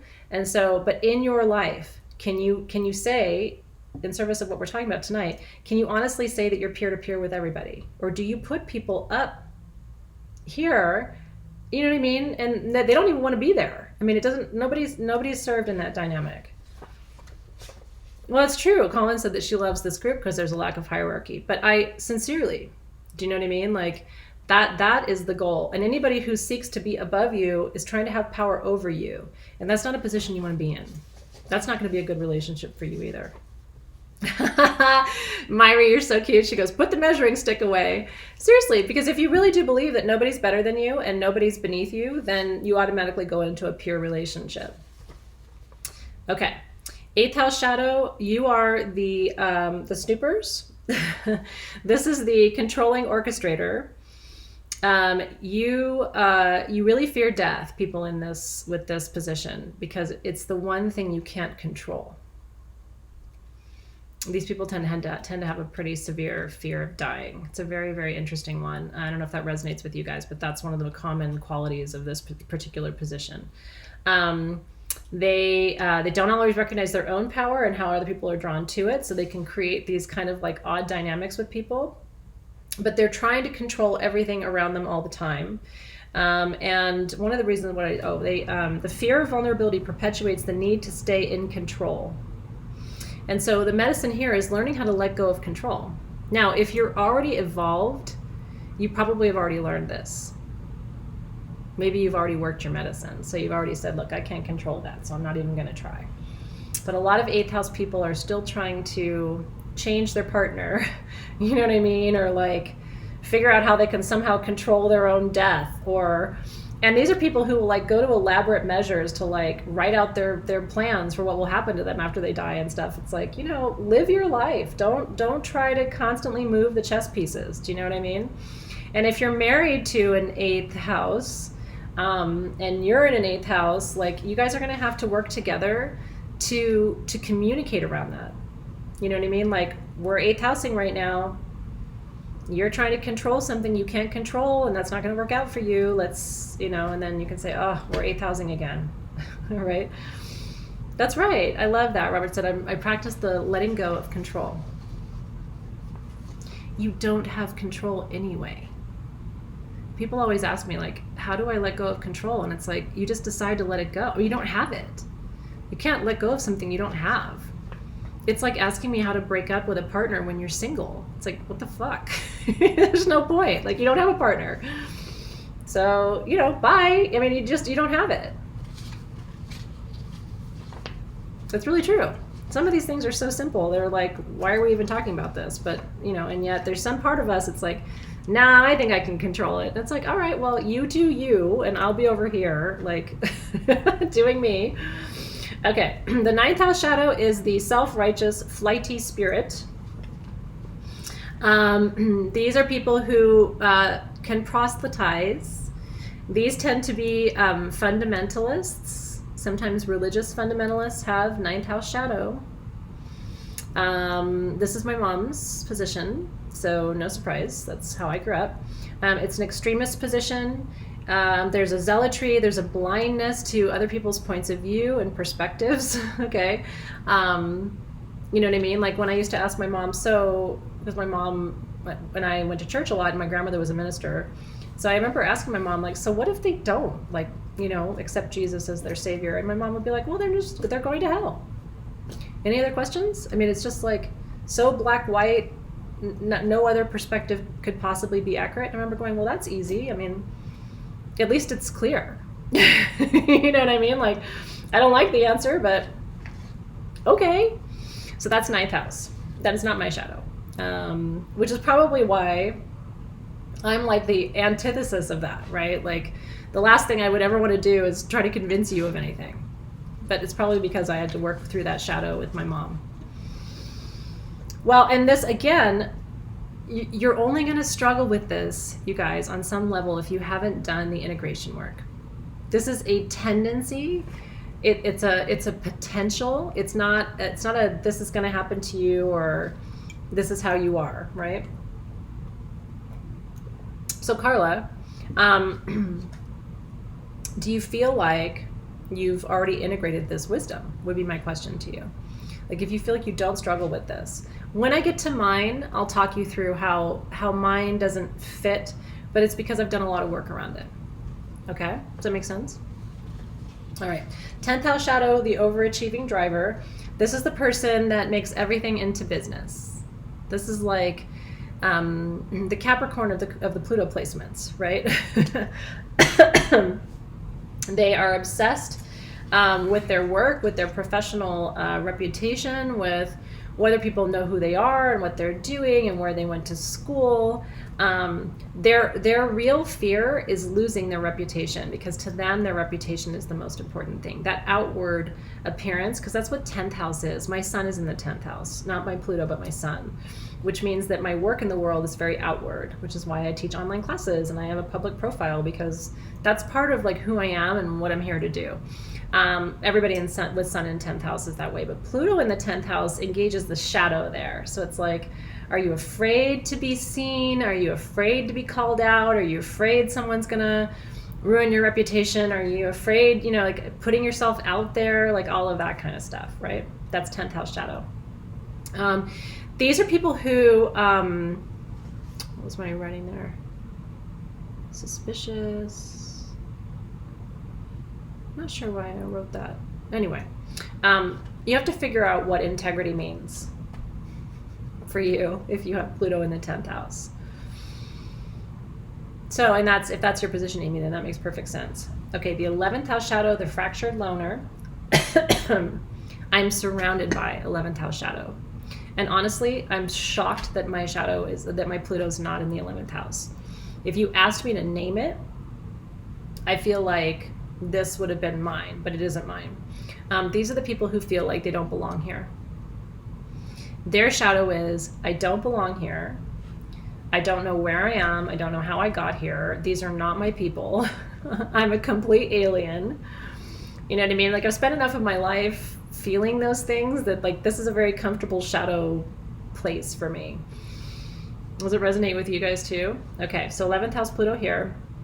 A lot of times people with 11th house Pluto have had past life experiences that created kind of a disjointed psyche. What we would call in modern psychoanalysis disassociation. Does that make sense? So a lot of you 11th house people had some trauma in a past life. Does that resonate with you? And it was something strong enough that it separated your feeling of your own inner well-being and your own stability from your surroundings. Like it created a sense of disconnection or a lack of safety, I guess is the best way to put it. Okay, so the work for you, the medicine for you, if you have 11th house Pluto, and like I really want you to work that medicine over these 3 months while we're working together, is how do you come to find home? Your medicine is about homing, finding a place that does feel connected and right and accurate for you, where you don't feel that sense of disassociation or out of your body. Isn't that interesting? Lindsay, 11th house, and she's working with her therapist on disassociation. There's so much beautiful, mysterious accuracy. And one of the reasons I teach what I teach, especially this year in level 1 of Soul Shift, because I think next year will be kind of a level 2, is I need you to have this kind of baseline insight, because then it's gonna free you so much just once you have the awareness. Like, oh, this is kind of innate to me. This is my big work in the world. This is my alchemy. This is how I need to, work with my tools and my guides to fix this, to sort of solve this challenge.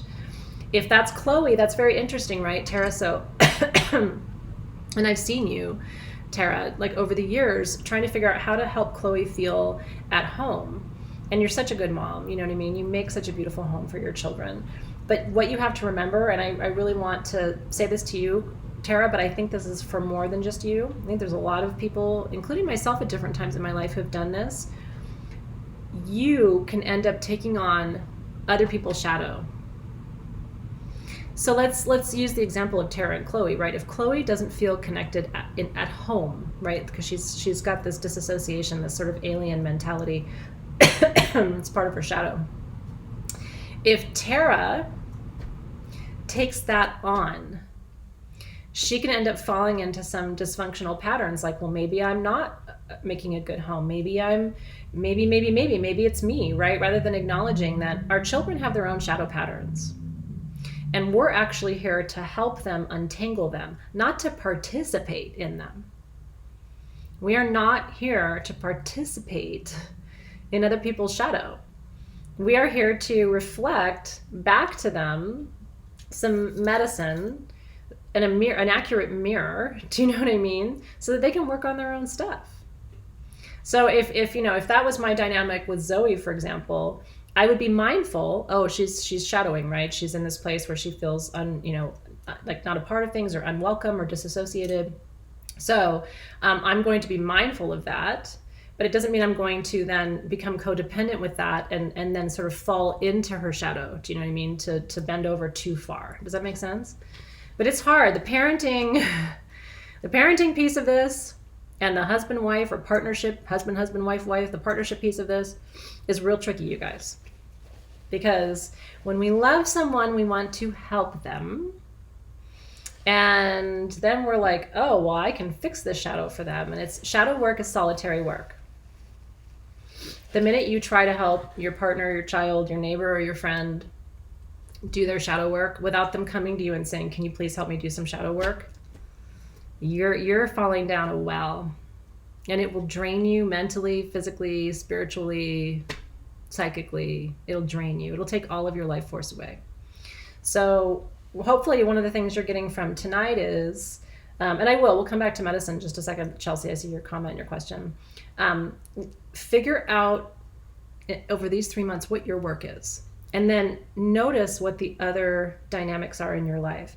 But don't feel like you have to dive into that well and start resuscitating. It's not, that'll just get you into a whole other situation that isn't ultimately going to serve you or facilitate growth for anyone, right? Okay. 12th house shadow is the distorted mystic. This is the devotional escapist. These are people who feel very comfortable on this planet, but don't want to be here. That's a different thing. This is my house, okay? I'm perfectly fine being here. I don't want to be here, right? I want to be home, right? And so I'll be here as long as I need to be, but I will be very happy when that time comes. We are the deepest mystery of the Pluto houses, wouldn't you know? Okay. Because we are usually very spiritually gifted, 12th house Pluto people are usually very psychic. They're usually the most powerful mediums, channels. They can do everything. Short of levitating themselves to another planet, they can do it. This can, if it's shadowy, lead to a God complex. Like, well, I must be the anointed one, right? And so it's very, very risky when this placement has an ego. And so the work that I've had to do over all these years, especially coming from the lineages that I come from and having powerful psychic gifts, is really getting out of my own way and doing the hollow bone work of recognizing I have nothing to do with it. And staying in that really sweet, humble space of like, it's spirit working through me, but it is not me. But the people who don't do that, who have 12th house Pluto, these are the evangelical people that you see where it looks like it's them and it's them doing it. I mean, it's if you look up the profiles of people who you see as having a God complex, you'll find 12th house Pluto. And if it's unchecked, it can be really dangerous. It's a great placement if you're well, if you're healed. It's beautiful. And it can be so messed up if you're not. And this position can really harm people. If they're not. This is a position that requires solitude. And so if you're healed, you see solitude as solitude. If you're unhealed, you see solitude as isolation, and you get resentful and angry. That's the shadow piece of this too. So again, I love being alone, and I do need alone time to be okay. Like at least 2 hours a day where there's no one around me. I have to have it or I lose my mind. So when people are always like, are you okay? You're going to be all by yourself. I'm like, bye, you know? But some people, again, if it's a shadow for them, if they're all alone, they go, oh my God, nobody loves me. Nobody cares about me. I'm isolated. There's no one. I'm all alone. I'm doing this all by myself. Same experience, two different perspectives, right? I could look and say, well, I'm all alone and nobody loves me. Or I could look and say, yes, I have 2 whole hours to myself, right? But it's whether you're healed around it or not healed around it. This position too, the 12th house, this is another thing to tell you about it. And I've lived through this part too. The 12th house either believes in everything or believes in nothing. There really is not a middle ground. You either believe in fairies and Santa Claus and, God and all of the benevolent spirits and forces in the universe, or you believe in nothing. You're a complete nihilist. There is no God. There is nothing. There is just the earth that we stand upon. Very rarely is there a middle ground for 12th house Pluto. And if they get turned off at some point, they will tune out from spirituality. They'll be like, well, forget it. I'll just let it all go. Right? Isn't it interesting? Did I ever fall into a trap of thinking I was an avatar of Athena? Isn't that interesting? No, but I do feel like I carry her energy stream, which I see as slightly different. For me, it's interesting being named after a goddess and having Pluto in the 12th house. That could have been really screwed up, right? And is it an accident that I've had that name? My sister doesn't have a goddess name, right? I will say this. It's... I do think that there are energy streams that come with names. And so I do feel sometimes like I can channel some of that energy, but I don't see it as like I'm an ambassador of her, or that I'm like an avatar or a living version of her or something like that. Does that make sense? It's fascinating, isn't it? Okay. Okay, so your medicine, if your first house shadow, is you need to buck up and get consistent. My husband would say you need to fly right. If you're going to do it, do it. If you're not going to do it, don't do it. But don't say you're going to do it and then not do it. Don't start the business and then flop out on it 3 months later. Don't commit to, whatever it is and then back out. You need to fly right. That's the medicine for first house shadow. Second house shadow, the medicine is you are already worthy. You don't need the stuff. Getting another pair of shoes or, eating another serving of dessert, none of that's going to fill that feeling in you that you're not enough, or that you're... and retrograde, by the way, just means, and this is true for everything, Candace Mills, anything retrograde in your chart just means you need to focus on it more. It's highlighted for you. Does that make sense? So it doesn't matter what was retrograde for you in your natal chart. It just means it's more of a focus for you. Okay. Okay. Third house shadow, your medicine is that you need to really, really become a little less focused on external information and focus more internally. This like picking apart of information, or like using information, you have to be careful what your intention is in that. If you're trying to understand something for the sake of understanding it, that's fine. If you're trying to understand something for the sake of like poking holes in something, that's different. You know what I mean? The intention really matters for you guys who have third house shadow. What are you doing with the information? Are you using it to help, or are you using it to hurt? Always be mindful of your intention, right? Fourth house shadow, your medicine there is you got to have boundaries. And only your mother is your mother. And only your father is your father. Your husband is not your daddy. He's not there to take care of you and meet all of your needs. That's what your daddy was there for. If your daddy didn't do it, then now you have to do it. But you don't pick up what daddy didn't do and then hand it to your husband and go, "Are you my daddy?"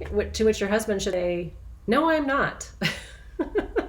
You had one at some point, at least his sperm, and now you are on your way.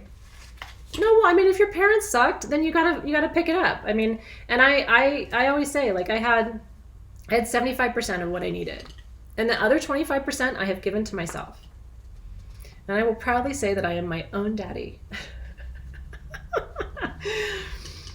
It's really true. It's really, really true.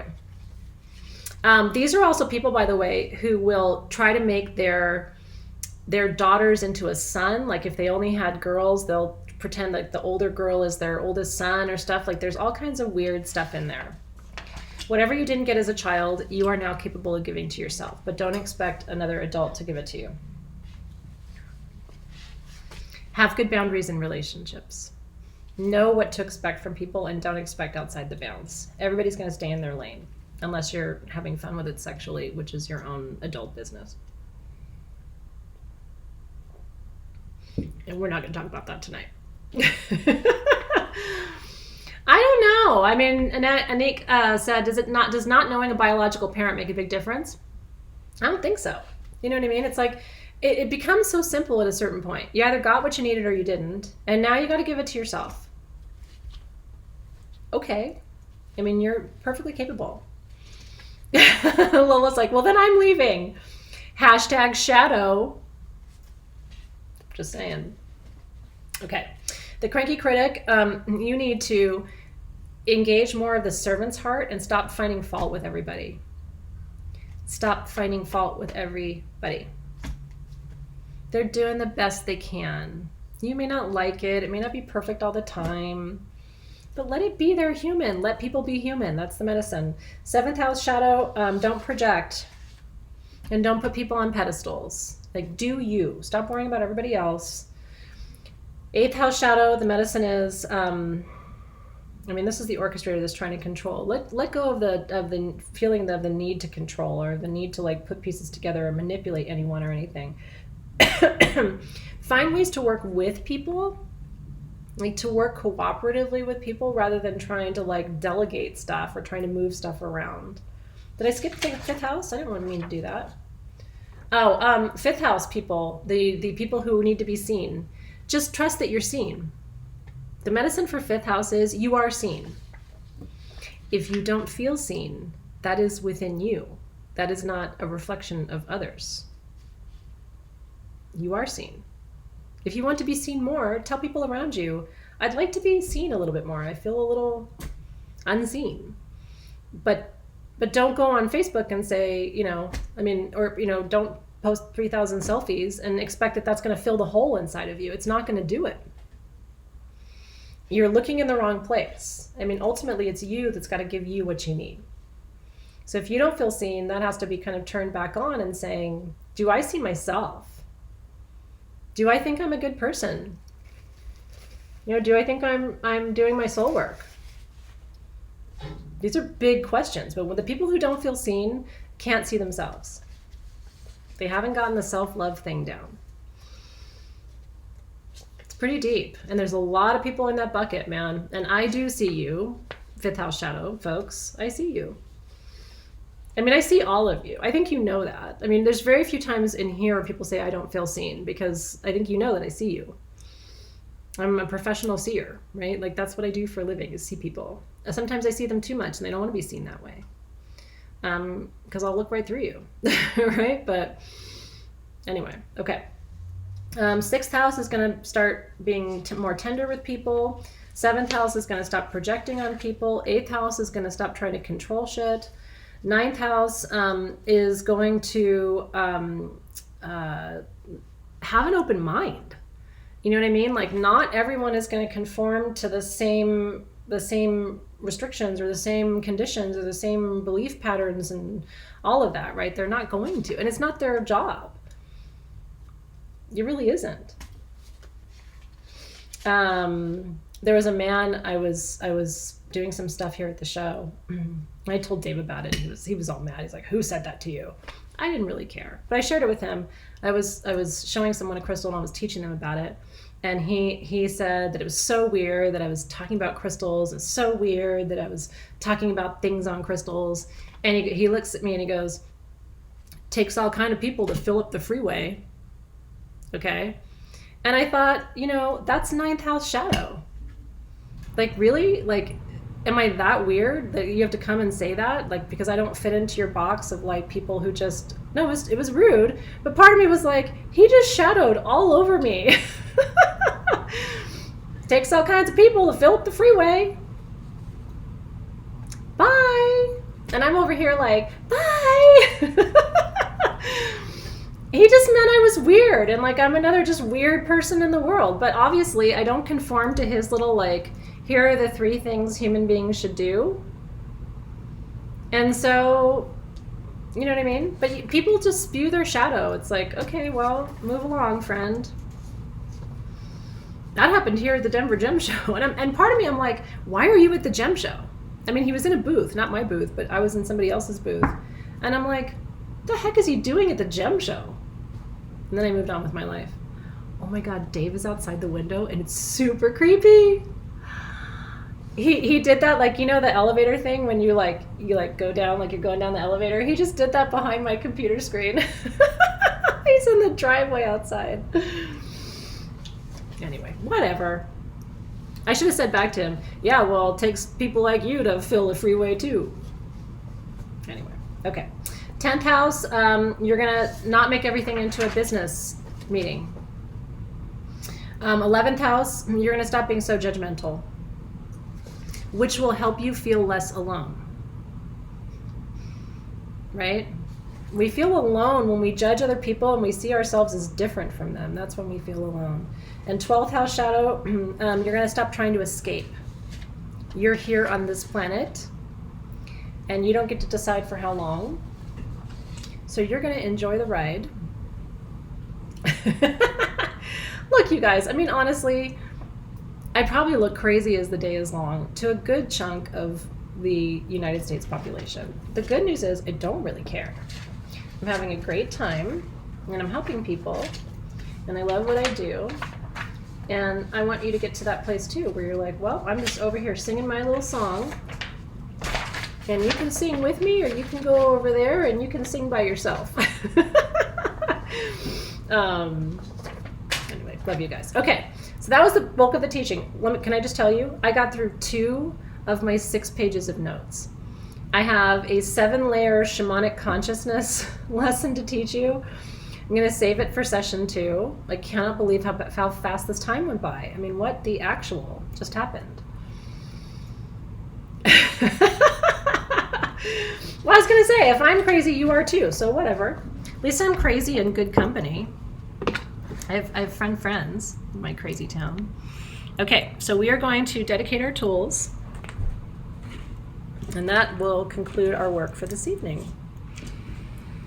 Get my little grid situation happening here again. Do you know that I ended up buying another crystal for another miner today? It's a story for another time, but holy. Yeah, the same thing happened today. It happened to me the other day with a different person. And I feel like my whole purpose at the show has been to buy crystals from people to give them back to them. It was a pretty profound experience today. I'm loving my time at the show, even though I don't feel good. I'm so stoked to be here. Okay, so let us acknowledge our beautiful tools that we're working with for this month. There we go.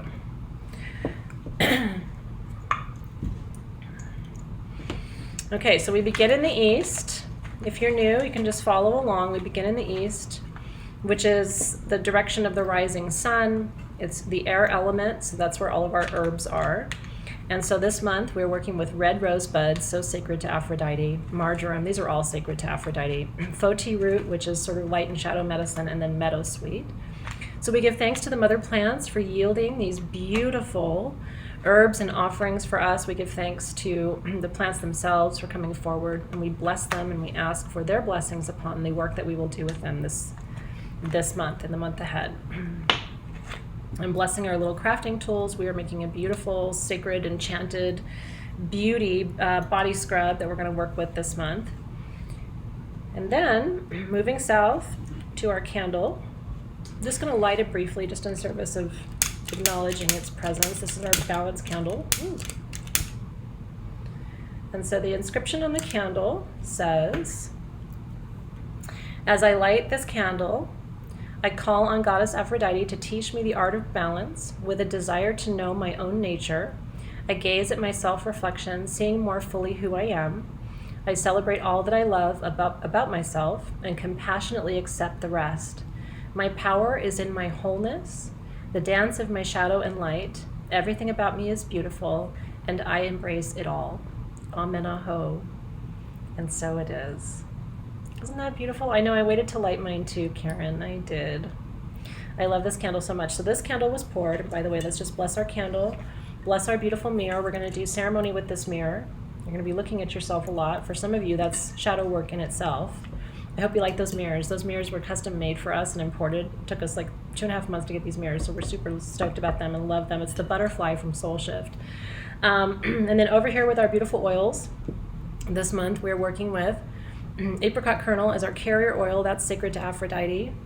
All the oils are clary sage, myrtle, myrtle, and then your gardenia. This is pure gardenia absolute. This is not a fragrance oil. These are all real. And the candle was poured with those exact oils. I don't have my mini mesa here, but I'm going to pretend to dedicate our mini mesas. It just didn't come in my shipment. But we are also giving thanks for the beautiful mini mesas. The mini mesa generators, the amulets, and the pyramids, the little multi-sided pyramids, were all handmade by our favorite person, who I love so much. So giving thanks to our beautiful amulet. I'm going to put mine on now, dedicating it to the work of the month ahead. It has an icosahedron on it.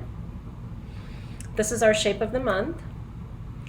Icosahedron, the way to remember how many sides it has, ikosi.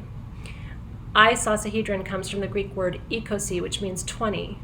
So an icosahedron has 20 sides. I'm going to teach you about the sacred geometry next time we meet. Then we want to give thanks to our beautiful grid. We have our stones here. We have 2 pieces of pink tanzanite from South Africa. Isn't it beautiful? Don't often see pink tanzanite. That's what those are. We have our dragonstone, 4 pieces of dragonstone. We have 2 pieces of mookaite jasper. We had to because it's so sacred to Aphrodite. Pink tanzanite, though, has a really powerful Venus or Aphrodite vibration to it as well. Obviously, lapis in the center for your power, and then your 4 quartz points at the edges. And we will activate this grid together next time we meet, because I don't want to activate it and then deactivate it and reactivate it, and I have to travel back with it this weekend. And so we give thanks to all of these beautiful tools. We ask that they guide us well and bless us this month as we do our work together. We give thanks for our time together, all that we will learn and experience together this month. And together we say, Amen, Aho, and so it is. I'm going to extinguish my candle. I'm so excited for the work ahead. And I wanted you to notice on your mesa, and I talked to you about this when I showed you the design, but Gabriel specifically had Aphrodite looking in the mirror to see a skeleton, to see her shadow, right? To see her in her full beauty and in her eternal beauty, right? And I think one of the reasons I love the Mexican culture and the Days of the Dead that happen at the end of October is there's this real honest appreciation of death. That death is the other side of life, right? And being able to see that there's actually beauty in that. And one of the reasons that I love the calavera, the skull in Mexican culture and how they work with it is it's the tie that binds, you know? The fact that you and I both have a skeleton is the ultimate connection between us, right? 100 years from now, you and I are going to look exactly alike. I don't know where we're going to be, but we're going to look exactly alike.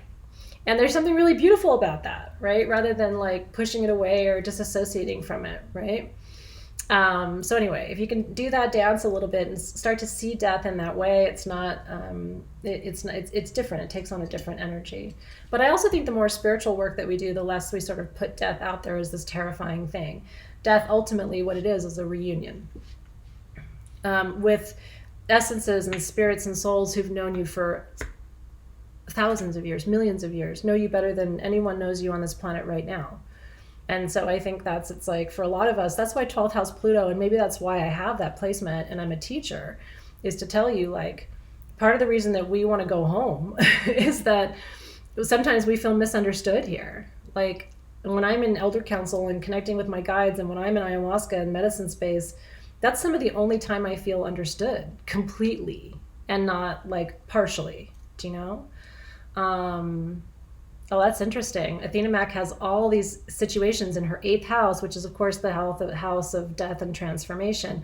Pluto's sort of natal house is the 8th house, right? So Pluto, if you have Pluto in the 8th house, it's the most intense placement. And it really is, coming to terms with death, which is sort of the common denominator, right? Aho to that. Okay, so for now, I'm going to open our circle. Ding, ding, ding, ding, ding, ding, ding. I'm ringing my virtual bell. Let me make sure I've gone through everything I wanted to share with you tonight. I'm at the end of my notebook, which makes me very sad. I'm a notebook hoarder. I started this particular notebook, but at least I get to start a Soul Shift notebook now. This notebook was started with my notes for my Yule ritual on December 21st. So everything that we have done together since then is in this notebook. Isn't that crazy? Nope, I think that was it for tonight. So this concludes session 1 of the first month of the Soul Shift Shadow Series. Thank you for ringing your bell for me, Lena. I really appreciate it. I know, I almost bought a bell the other day too, but the universe was so kind to me today, seriously, in Megan's little offering of the beautiful feather and smudge. I feel so blessed and grateful. I'm grateful for you. Thank you for letting me clear you a little bit at the beginning. Hopefully you felt a boost of that. I will tell you, before the new moon, this month, we're doing Olympia ceremony. A lot of you bought the tools for that. That is going to be a profoundly important ceremony. That is going to clean off and slough off, like exfoliate a lot of energy that you need to release before we do the deeper work in October. So make sure you join me not only for the new moon. We're doing it the full moon or new moon? New moon, I think. Not only for the new moon ceremony, but also for the Olympia ceremony before that. And the dates of all of that are on the calendar in your Facebook group and in our classroom page, so that you have all of the information about that. Are you excited? We're going deeper, kids. This is a new day. we are diving in. And tonight was just dipping your little toe into the water. We've only just begun, but I'm proud of you for saying yes. I'm thankful that you're here. I love you. I am here to support you and hold your hand through this process. And like I said, there's nothing to be scared of here. Shadow work is not evil work. Shadow work is the work of finally understanding who you are and then living that so loudly.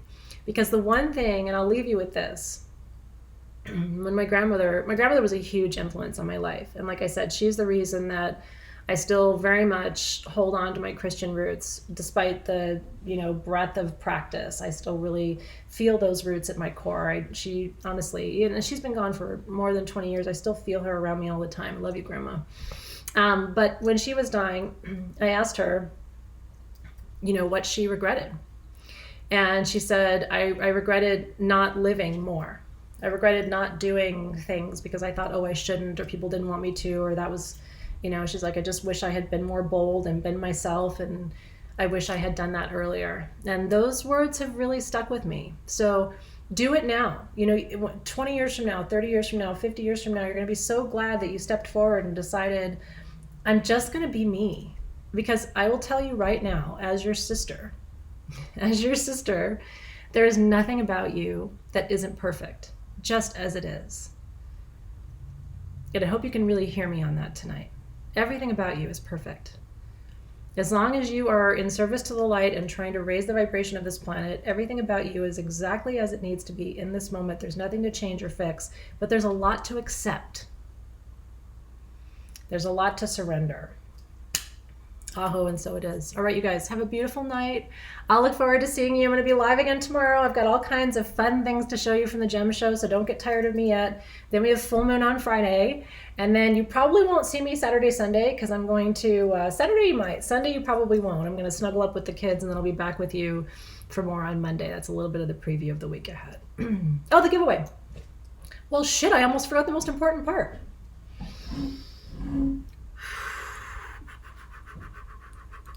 Who is feeling called to this incredible shungite cube? Who is feeling called to this? Because of the time, and because I know Dave's waiting for me outside, what I'm going to do, feel into it. I'm going to take a picture of it right now and put it in the Soul Shift group, okay? This will be easier. That way, anybody who wasn't live with the class will still have a chance to connect with it. Although I feel like the person who's going to win it is here live now, but I will give it away. I will announce a winner tomorrow, okay? So I'm going to go in there right now. I'm going to take a picture, but it is a 9-sided power cube. They call it a Lemurian cube, and it's made entirely of shungite. It's actually pretty lightweight because it's shungite. Isn't that cool? This will clear some stuff out of your stuff. And I'm excited for you for that. So anyway, from my heart to yours, have a beautiful evening, you guys. I'll look forward to seeing you tomorrow. Stay tuned.